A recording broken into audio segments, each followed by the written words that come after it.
配合台南市政府提高结婚率和生育率，拯救少子化危机，台南女国际青年商会举办两性平权甲单身交流演习营，替也未结婚的男女开启爱情的红线。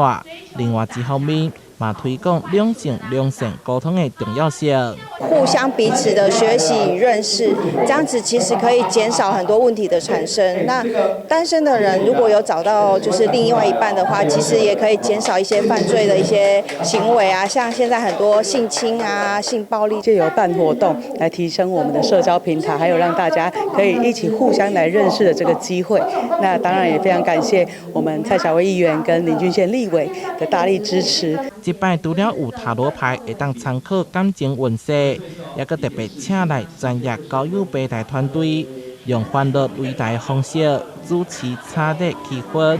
互双方更了解互相，还是两性关系经营技巧。建议大家把你的眼光稍微调宽一点点，其实跟不讨厌的人，有时候当个朋友，不要那么的目的性。相信我，2024、2025是桃花洞的时候。这摆总共有36位单身青年男女报名参加，透过几天的活动学习、自然互动、认识新朋友、拓展人际关系，增加生活色彩，希望找到好姻缘。台南新闻所会采访报道。